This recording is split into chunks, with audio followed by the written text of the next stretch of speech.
Zero Dark 30, a film about the search for Osama bin Laden, is presented as a realistic chronicle of the long but successful manhunt. I am bad news. I'm not your friend. I'm not going to help you. I'm going to break you.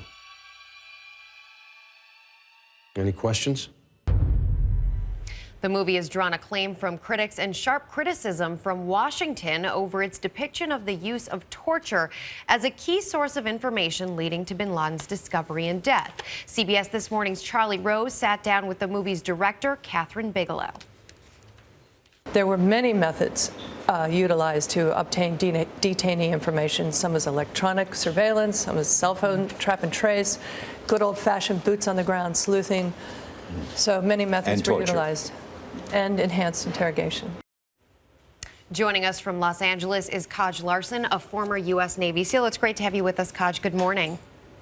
Good morning. If you look at this movie, Zero Dark 30, it begins with torture. That's how the initial information is obtained in getting to Osama bin Laden. Do you think this was really going on at the time, and should it have been? Well, I think certainly it really was going on at the time, but you have to remember that a movie is a 2.5-hour snapshot of what was a decade-long investigation. And I think that compression of time distorts the reality of how this kind of intelligence is actually obtained.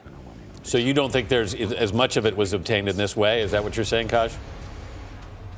Well, I think that intelligence is obtained that way, and the movie sort of highlights enhanced interrogation as a method, but the reality is that intelligence gathering is a multi-source operation, and it's not a game of Jenga where, they're waterboarding Khalid Sheikh Mohammed, and he says courier on the 133rd time that it happens to him, and then all of a sudden we got bin Laden. The reality is that it's a long, slow, painstaking process of analysis. And in the movie, it's depicted over multiple years that the information is obtained and then ultimately leads to finding Osama bin Laden. There's a team of SEALs that carry out the actual killing. Like yourself, Kaj, you've been in this position. You've been waterboarded previously. Do you consider it a form of torture? It is unequivocally torture. It is. And why is that? I mean, it's difficult to describe. I mean, any description that I'll give you will sort of pale in comparison to the actual process of having waterboarding done to you. But essentially, the closest description I could give you is it's like being shackled to the bottom of a pool and not being able to get out. Mm-hmm. In 2009, Kaj, President Obama banned the use of torture. Do you suspect that it may be going on still, though? I do not, and I hope that we've closed that chapter in our history.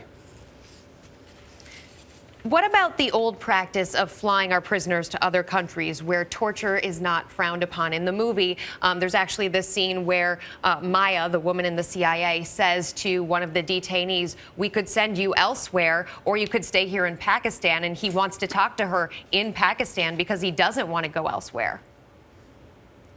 Well, I can't comment on the process of extraordinary rendition, which is the technical term for what you're describing. But certainly we know that stuff happened. But again, I think the real premise here is the idea that we're conditioning the American public to the idea that torture works. When the vast reality most intelligence professionals will tell you is that hard interrogations like waterboarding or anything like that have to be corroborated by soft interrogations. So whatever you get in the interrogation room, that's just information. Actionable intelligence, which is the gold standard of intelligence operations, that has to be done through other means other than the enhanced interrogation program. All right, Kaj Larsen in Los Angeles this morning. Thanks very much.